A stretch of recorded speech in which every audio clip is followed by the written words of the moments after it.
Olho a Olho, com Cida Campos. Estamos começando mais um Olho a Olho com Cida Campos. Hoje o meu convidado é o Henrique Boaventura. Seja bem-vindo, Henrique. Obrigado pela oportunidade de estar aqui presente com você. É a primeira vez que eu estou. Estou muito lisonjeado pela oportunidade, pelo convite. Esteja à vontade. Nós vamos bater um bate-papo como se nós estivéssemos na sala da sua casa. Sim. Você é coordenador do sul do estado da CONEM, né? Sim, eu sou coordenador da Coordenação Nacional de Entidades Negras aqui no Subestado, que lida com tudo que tiver relacionado, toda entidade que tiver relacionado ao movimento negro, né? Religião de matriz africana, escola de samba e outros movimentos que tendem as políticas públicas afirmativas com relação ao negro, com a demanda da sociedade. A CONEM está envolvida, sim.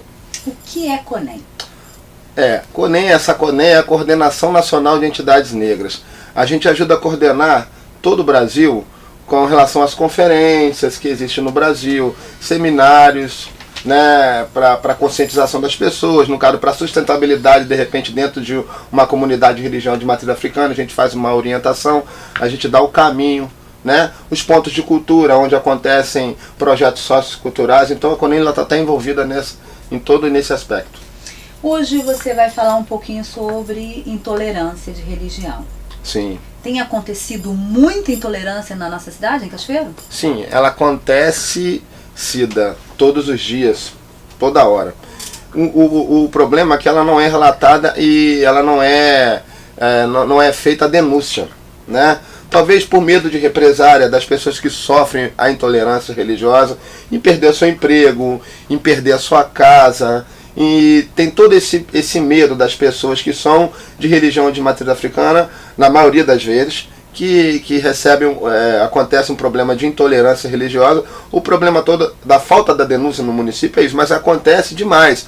Infelizmente, o município de Cachoeiro, ele ainda é um dos maiores no índice com relação à intolerância do modo geral, não só a religiosa, mas a intolerância de gêneros na sua totalidade, entendeu?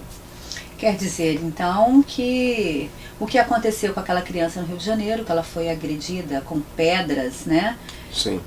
Praticamente um menor. Eu acho que, se eu não me engano, acho Kailane, que tinha 9 anos. 11 anos de idade. 11 anos. Porque ela estava trajando a roupa da religião que ela Sim. segue. O que aconteceu no Rio de Janeiro foi realmente um exemplo da forma mais vil de intolerância religiosa.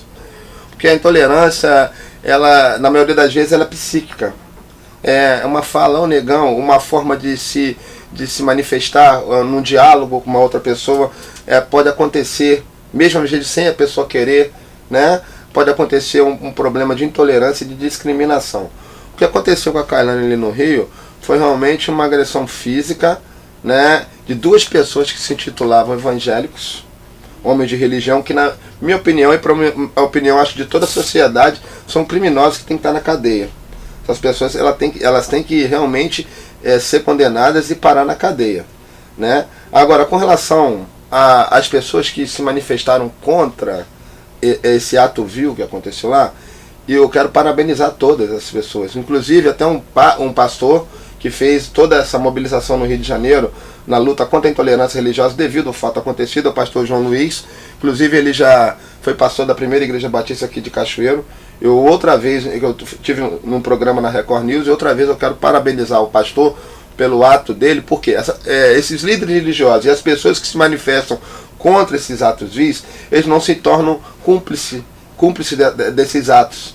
Nós não nos tornamos cúmplices, mas as pessoas que insuflam, infelizmente alguns também, quero deixar bem claro aqui, olhando para essa câmera aqui, alguns donos de emissoras de TV, que tem o poder da TV, da concessão na mão, que tem esses programas evangélicos, que na minha opinião eles têm toda a liberdade de ter, mas do momento que eles atacam principalmente a religião de matriz africana, satanizam, divinizam o que é deles e satanizam o que é de religião de matriz africana, eles estão cometendo um crime. E, na minha opinião, as autoridades elas têm que tomar as providências cabíveis, essas pessoas perderem a concessão dessas TVs ou serem ou serem acusadas judicialmente e pagarem pelo que estão fazendo, porque isso é um crime. É um crime. Eu vou te dar um exemplo que aconteceu na Bahia há pouco tempo. Já ouvi falar do acarajé, né? Sim. Acarajé, ó, acará. Maravilhosa. Acará significa bolinho. Um jé é um verbo iorubá que significa para comer. Então, bolinho para comer, que é usado no nosso ritual de candomblé para oferecer essa comida para Oiá, orixá Yansan, que muitos brasileiros já ouviram falar. E a gente também se alimenta desse bolinho. Aí eles pegaram esse bolinho o acarajé do candomblé, levaram lá para a igreja deles, lá se tornou bolinho de Jesus, o mesmo acarajé, da mesma forma, se tornou bolinho de Jesus. Lá ele era santo, no candomblé ele era satânico. Então essas formas de fazerem essas contradições, fazerem esses sincretismos negativos, e a gente vem condenando, e é uma forma de insuflar intolerância religiosa, é uma forma de aumentar o ódio entre as pessoas, que não é isso que Jesus pregava. É verdade. Jesus pregava o que? O amor ao próximo e o respeito às diferenças. Em vários trechos da Bíblia ele mostra isso. E eu não entendo por que esses líderes religiosos eles têm que ter um inimigo sempre. Né? Eu fico me baseando em Maquiavel, né? Quando ele diz as 3 formas de dominação, a tese dele. E o que me chama mais atenção é a forma de dominação do príncipe italiano. Destruir uma cultura para facilitar a dominação. É o que vem acontecendo no Brasil, é o que vem acontecendo com essas igrejas neopentecostais. Infelizmente, queria que fosse de uma outra forma. Eu não gostaria de estar falando hoje dessa forma, mas é o que está acontecendo no país, e o que a gente tem que abrir os olhos, prestar bastante atenção no que está acontecendo e ser contra esse tipo de coisa, porque isso daí é uma forma de discriminação. Isso que acontece, essa forma de quer dizer, tirar o que é sagrado para a gente, satanizar o que é sagrado para a gente, divinizar em outro lugar, da mesma forma, com o mesmo rito, e eu acho isso um sacrilégio, eu acho isso uma falta de respeito. Sim, na verdade você até comentou a respeito de um pastor que está assim ajudando. Exatamente. Quero parabenizar esse pastor João Luiz pela forma que ele fez do combate à intolerância religiosa. Porque a gente não fala de ideologias, porque cada um tem a sua ideologia, a sua filosofia de fé, da busca de como chegar a Deus de uma forma diferente. Mas cada religião ela tem a sua verdade. E eu respeito essa verdade, a minha verdade. Eu tenho a fé na minha verdade e respeito a verdade de cada um, ou aquele que é cristão, ou aquele que é católico, ou aquele que é muçulmano, ou aquele que é judeu. Eu tenho um respeito muito grande à verdade dele. Mas o Brasil, ele é cheio de verdades. E essas verdades tornam o Brasil mais coercitivo. E o país, ele é laico. Nós temos liberdade de nos expressarmos a nossa religião da forma que a gente bem quiser. Como eu friso dizer que a Constituição permite, o inciso 8º do artigo 5º da Constituição Federal permite que você tenha o culto da maneira que você quiser, que você propague esse culto no local público, da maneira que você bem quiser. Você tem esse direito, você tem que ser respeitado por isso. Há um tempo atrás não acontecia isso. Se eu, por exemplo, fosse fazer um ebó, como aconteceu, eu vou aqui falar em público, que aconteceu comigo. Não vou dizer o nome da pessoa, porque são pessoas que vão concorrer até cargos agora nessas novas eleições, vão participar como candidato a prefeito. Uma pessoa plotando para essa pessoa, na época estava para ser vereadora, e eu estava numa encruzilhada passando um ebó numa menina que estava correndo risco de vida. Então eu sabia que eu estava fazendo para ela ali, ia salvar ela. E eu estava ali passando, esse cara plotando por esse candidato a vereador, apontou um revólver para mim, dizendo que eu não poderia fazer aquilo ali, que eu estava cometendo um ato de feitiçaria, que ele era policial, que ele ia chamar a polícia. Bem, aí olha o que aconteceu. Aí depois a gente continua esse papo. Eu vou terminar com você esse papo depois. Vamos para o intervalo, voltamos já já. Olho a Olho, com Cida Campos. Estamos com o Dr. Wilson Márcio Depes, aqui no nosso Olho a Olho. Seja bem-vindo, doutor. Prazer é tudo meu. Prazer muito grande. Doutor, nós estamos num bate-papo com o Henrique e gostaria de uma opinião como advogado, criminalista e de sucesso como o senhor. Muito obrigado. E respeitado. Obrigado. Henrique, pode continuar o nosso bate-papo falando sobre intolerância religiosa. Sim, como eu estava voltando naquele assunto, eu estava fazendo um ritual religioso. Esse rapaz, ele chegou, se intitulou policial, apontou um revólver para mim, eu pedi as credenciais dele, até então não falei quem eu era, né? E continuei fazendo, e o outro cara que estava do outro lado gravando tudo aquilo ali. E eu notei que ele estava plotando, né, na época das eleições para um candidato a vereador na época. E ele falou que ele era policial, me apontou um revólver e eu falei com ele assim, olha, você vai chamar a polícia? Você chama a polícia agora. Porque eu, até agora você não me apresentou credencial que você era policial. Isso que você já está cometendo aqui é um crime. Você está infringindo a lei. Então você chama a polícia porque eu vou dar voz de prisão como cidadão brasileiro, que eu vou dar voz de prisão para você, que você não pode fazer isso. Aí eu falei para ele quem eu era. Ó, eu trabalho no governo, trabalho nos direitos humanos, sou da coordenação da promoção da igualdade racial e sou vice-presidente do Centro de Cultura Afro-Brasileira Yaxé Bairá, que além de tudo é uma comunidade religiosa e eu estou praticando o que a Constituição me dá de direito de praticar em local público. Você não pode estar fazendo isso. Bem, aí o fato ocorreu, foi tudo gravado e eu fiz a pessoa que ele estava plotando, que era um pastor, que é um pastor que ele não morreu, fiz ele subir as escadas e pedir desculpa. No momento que ele fez isso, pediu desculpa, nós resolvemos não fazer a denúncia. Mas o que acontece em intolerância religiosa, intolerância em todos os gêneros em Cachoeiro, acontece a toda hora, a todo instante. Infelizmente, como eu tinha te falado, só não acontece as denúncias por medo de represália, de retaliação dessas pessoas, de perder seu emprego, de perder sua casa que está morando de aluguel, se manifestarem que são de religião de matriz africana. Infelizmente isso acontece, não só no nosso município, como em todo o Brasil. Prova viva o que aconteceu, esse ato violento com a menina Kailane de 11 anos de idade, né, lá no Rio de Janeiro, voltando do culto de religião afro-brasileira, sendo agredida por 2 pessoas que se titulavam evangélicos. A prova viva está aí. Como nós estávamos falando anteriormente, as pessoas, cada um tem a sua religião, nós respeitamos todas elas, né? Exato. Mas eu acho que não significa que é porque o evangélico, ou é católico, ou é da Umbanda, seja qual for a religião. Eu acho que cabe o interior, né? Eu acho que a pessoa faz o ato que quer, né? Não é a religião que induz. O homem que é um homem de religião, ele tem um amor no coração. Eu acho que é o amor que move tudo. É o amor que faz a transformação das pessoas. Do momento que você se titula um homem de religião, eu falo assim um homem de religião para não denominar religião, todas as crenças, porque são várias, né? Mas um homem que é de religião, ele deve se preocupar com o quê? Com o indivíduo, com o ser humano, como ele está sendo cuidado de verdade. Se ele está sentindo fome, você mata a fome dele, você faz a casa dele. Se ele está precisando de uma roupa, dê a roupa para ele vestir. Se ele está com problema espiritual, dê o conforto espiritual. Eu acho que é cuidando do ser humano dessa forma que é o dever que cabe à religião. Não insuflar inimigos. Porque, na verdade, se formos parar para analisar, somos todos filhos de Deus, né? Nós buscamos o mesmo Deus de uma forma diferente, é claro, com seus rituais peculiares de cada religião. Isso é natural. Mas buscamos a Deus de todas as formas. Buscamos a Deus.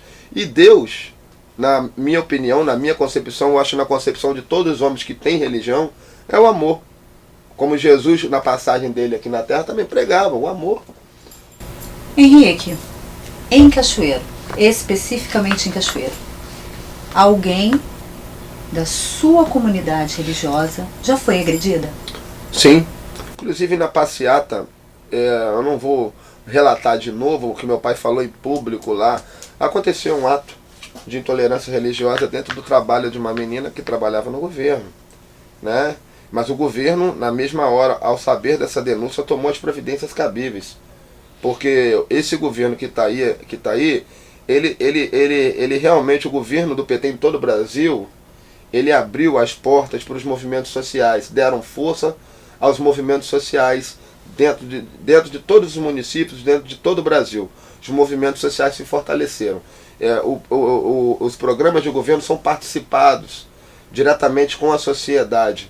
Então, quando aconteceu essa denúncia, de uma forma informal, mas já foi tomadas as providências cabíveis. Mas pessoa, foi agredida? Sim, ela foi agredida psicologicamente. Ah, verbalmente. Verbalmente, e isso aconteceu também no dia do manifesto. Aqui em Cachoeiro? Aqui em Cachoeiro. No dia do manifesto na Câmara de Vereadores ocorreu um problema parecido, mas imediatamente a menina viu que ia acontecer represália com relação a ela, que era funcionária da Câmara, ela pediu desculpa do que ela falou. E então isso, tá vendo? Eu acho que isso tem que ser trabalhado nas escolas, desde o ensino infantil, o ensino fundamental, o ensino médio, tem que ser trabalhado. Eu fico muito triste porque as disciplinas de OSPB e Moral e Cívica foram retiradas das disciplinas escolares. Eu fico muito triste por isso ter acontecido. Gostaria muito, né, que o ensino pedagógico brasileiro retornasse com direitos humanos, uma disciplina própria de direitos humanos dentro das escolas, para justamente, eu acho, fortalecer e fortalecer o trabalho contra a discriminação, contra a intolerância religiosa e contra a intolerância de uma forma geral. Doutor Wilson, te colocando no nosso bate-papo, na nossa conversa, a partir do momento, seja ela a pessoa, onde estiver, com quem estiver, da maneira que estiver, vestindo isso ou aquilo, ou andando assim, ou assado, ou da religião tal ou tal, desde o momento que ela é agredida fisicamente ou verbalmente, ela pode entrar com processos. Sem dúvida nenhuma. Ele até já esclareceu aí um ponto que é pacífico na lei, na doutrina, na jurisprudência, e é o direito de livre culto, né? Você pode professar qualquer religião, com a proteção não só da lei, e proteção da lei quer dizer o quê? Que o próprio Estado vem e protege essa pessoa. Essa lei é um avanço muito grande, né? Um avanço que permite a pessoa professar aquela religião que mais lhe convier, seja ela católica, evangélica, enfim, todas as religiões possíveis e imagináveis. Então é livre no Brasil, a Constituição consagrou isso, e qualquer ato que venha ferir a Constituição é uma coisa muito grave. Porque a Constituição é uma espécie de, se você fosse dar um exemplo bem simples, é uma espécie de manual. Você compra um aparelho e vem um manual. Vem? Vem. Pois bem, o manual do ser humano, do brasileiro, é a Constituição brasileira. Ali diz o que você pode fazer, o que você deve fazer. E a nossa Constituição, a Constituição de 88, ela é muito ampla. Ela não é uma Constituição como nos Estados Unidos de poucos artigos. É uma Constituição ampla, desce a detalhes claros. E respondendo a sua pergunta agora de forma mais objetiva, qualquer restrição, qualquer ato que venha atingir o que está exposto na Constituição constitui um crime muito grave. Então a luta toda nossa é essa. O Estado brasileiro, o Estado democrático, protege e permite que você professe qualquer tipo de religião. Então é crime. É crime. Crime previsto na própria Constituição. Nós vamos para o intervalo e voltamos já já. Olho a Olho, com Cida Campos. Henrique, você estava falando sobre a visita que vocês fizeram à Câmara Municipal de Cachoeiro de Itapemirim e ali vocês tomaram algumas decisões. Quais foram? Sim, a gente apresentou todo o problema, né, que estava ocorrendo no Brasil, e a gente também faz uma prevenção para que não aconteça aqui no nosso município uma barbárie daquela, né, sabendo que em Cachoeiro acontece toda hora problemas com intolerância em todos os gêneros.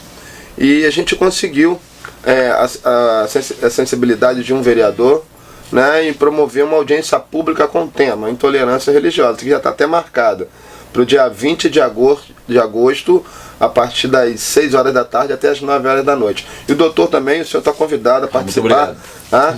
Como na área jurídica, que é muito importante, então, os 3 poderes lá, o poder executivo, o legislativo e o judiciário, para que nós, com a sociedade civil, possamos discutir e achar caminhos para que a gente possa resolver esses problemas sociais, né? Caminhos seguros. Seguros dentro da lei, né? Mas... já está, então, marcada essa data. já está marcada essa data. O local? O local vai ser na própria Câmara de Vereadores. Tá, dia 20, às 18 horas, na Câmara Municipal. Exatamente. De Cachoeira e Itapemirim. Exatamente, de Cachoeira e Itapemirim. Pois bem, você estava também falando a respeito das agressões, não só aqui em Cachoeiro e em Salvador, que aconteceu, se eu não me engano foi em Salvador, Salvador, que aconteceu com uma senhora, que ela foi agredida dentro do centro espírita. Não, no norte do estado do Espírito Santo. Desculpa. Sim, ela é conhecida como Rainha do Congo, chamada Dona Astrogilda.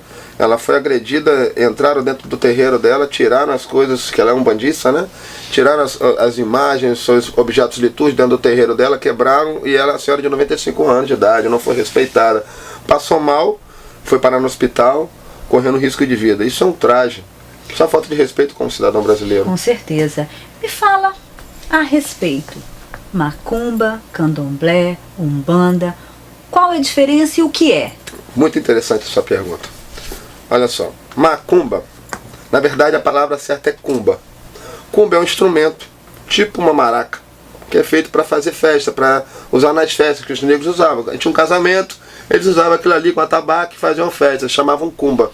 Esse pejorativo, macumba, veio da Inquisição Religiosa Espanhola, para que dizer que tudo que é do negro, tudo que vinha do negro era do mal. Então aquelas festas eram festas feitas para o mal. Aí passou a se tornar macumba, esse pejorativo ficou. Mas eu, por exemplo, e nós que somos do candomblé, não aceitamos ser chamados de macumbeiro, porque nós não fizemos mal para ninguém. Se for me chamar, me chame de bom cumbeiro, né? Não de macumbeiro. Agora, existe diferença sim entre as três religiões. Por exemplo, o candomblé, ele mantém viva uma tradição africana, idioma, indumentárias, culinária, né? Dentro daquele espaço ali, aquele espaço unificado, né? Ele faz a união de toda a África dentro daquele espaço ali unificado, no poder de um líder religioso. Entendeu? E o culto a todos os orixás, aos 16 orixás do panteão vivo dos orixás, mantém vivo dentro daquele espaço ali, quer dizer, toda a África dentro daquela comunidade, dentro daquele pequeno espaço. Isso é o candomblé que a gente cultua no país, né? Que foi reinventado aqui por uma mulher, né? No século, se eu não me engano, para não errar, no meado do século XVIII. E a Umbanda, ela surgiu numa mesa kardecista, né? E a Umbanda tem essa facilidade de absorver as coisas diferentes e trazer para o seu culto, né? Como o catolicismo, você vê muita coisa do catolicismo dentro da Umbanda, né? Você vê muita coisa também da África dentro da Umbanda, que são os tambores, que são as incorporações dos pretos velhos e etc. Mas é uma religião distinta, né? Mas de matriz africana, porque ela absorveu essa parte de matriz africana e também dos indígenas também. O culto a caboclos, homem de pena, essas coisas todas. Então a Umbanda ela tem essa facilidade de absorção, que é diferente do candomblé, que já usa um idioma próprio. A gente fala um idioma diferente do português, a gente não usa português dentro do candomblé, é usado um outro idioma dentro da comunidade, tudo para manter viva a tradição, manter vivos os costumes e lembrarmos de quem nós fomos nos nossos antepassados, entendeu? Então o candomblé, eu acho que ele é de extrema importância manter viva essa cultura, dessa relevância cultural que é o candomblé. Porque do candomblé, as batidas do candomblé surgiram o samba, né? O axé music e diversas culturas aí pelo Brasil afora espalhadas que derivam desse espaço religioso, não só religioso, mas social também e político. Porque a comunidade de candomblé, ela tem a sua hierarquia, tem as suas leis internas que é totalmente diferente do mundo aqui fora, que a gente mantém vivo ali dentro para que o candomblé não imploda, né, de dentro para fora. A gente tem que manter vivo isso daí. E é uma cultura, além de ser uma cultura, é um meio de trazer as pessoas que estão cometendo talvez alguns atos lá fora, como droga, prostituição. É o meio que vocês têm de resgatar o ser humano. Resgatar. Sim, de salvar almas, que eu acho que toda religião, cabe a todo homem de religião salvar almas. E no candomblé a gente tem uma peculiaridade, a gente está ali e abraça todos, a gente não olha se a pessoa ela é pobre, ou se ela é rica, se ela é homossexual, masculina ou feminina, ou se ela foi uma prostituta, ou se a gente abraça e acolhe. Todas as pessoas que têm esse problema de caráter, elas têm medo, elas sofrem algum tipo de medo, algum tipo de problema, de pressão social. Então do momento que ela se sente acolhida, já 50% a gente tem a certeza que ela vai mudar. E de acordo conforme os nossos atos, que já somos ali de dentro, os nossos atos, a pessoa ela vai mudando por querer mudar e vai mudando o seu caráter, se tornando uma pessoa melhor. E também principalmente, na questão de educação. A gente procura fazer com que as pessoas que frequentam da nossa comunidade, que estão dentro da nossa comunidade, estudem. Estudem, porque a educação, eu acho que vai mudar esse país, é a educação. Eu acho que através da educação, eu acho que todos esses problemas que a gente está enfrentando hoje, inclusive esse que nós tivemos hoje aqui discutir, que é a intolerância religiosa, vai ser resolvido. Vai ser resolvido num curto espaço de tempo. Tem um político que chegou para mim e falou que isso é gradativo, que isso é devagar. Eu não creio nisso. Eu creio que a vontade política ela tem que ser mais ágil. Eu acho que a agilidade, né, nos poderes, nos 3 poderes, a tramitação tem que diminuir um pouco a burocracia e realmente acontecer aquilo que a sociedade almeja. Um país melhor, um país de paz, um país de amor, um país que cresça. A comunidade religiosa de vocês, são quantos membros hoje? Hoje nós somos um total, acho que de 1.200 membros, mais ou menos. Mas aqui de Cachoeiro? De Cachoeiro. Fora os braços que estão espalhados pelo sul do estado, Espírito Santo. Tá. De que idade a idade? Quais são as idades? Não tem idade. Nasceu, você pode ser iniciado. Depende da sua família. É normal. Se você é cristã, você quer seu filho trilhado ali. Se eu, por exemplo, sou do Candomblé, eu quero meu filho trilhado dentro das ideologias e filosofias religiosas da minha religião. E qual é a escrita de vocês, a exigência de vocês? O que a pessoa tem que fazer? Tem que estar na escola, principalmente quando é menor. Tem que estar na escola, sim. Tem que ter o respeito aos mais velhos. Qual é o segmento? Sim, tudo ao longo da história no Brasil, desde o Brasil, né, colonial, o negro, ele sempre... Então, nossa religião é uma religião que descende dos negros, né? Então, tudo pro negro é mais difícil, né, cara? Tudo pro negro é complicado. Então, a gente exige, sim, dos nossos adolescentes, das nossas crianças, um rigor maior dentro da escola, tentar aprender, tentar obedecer, ser diferente, porque, infelizmente, nós somos taxados. Sofremos preconceito por ser negro de religião de matriz africana, né? Ter o cabelo assim, ou ter opção sexual de uma forma, né? Orientação de uma outra forma. E então a gente tem que manter realmente procurar ser o melhor possível dentro de todos os locais na sociedade. Porque a sociedade, infelizmente, o que é diferente ao padrão social, eles excluem. Então se a gente tem que achar os grupos para a gente se adaptar, né? Nós vamos para o intervalo e voltamos já já. Olho a Olho, com Cida Campos. Henrique, conta um pouquinho da história dessa cultura tão rica.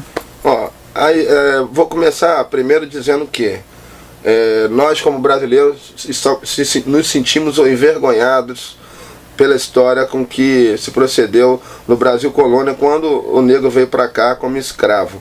Fomos o último país a abolir a escravidão nesse país. Isso é uma vergonha. A situação que o negro se enfrenta hoje dentro do país, no Brasil, culpa justamente por causa desses fatos ocorridos no passado, né?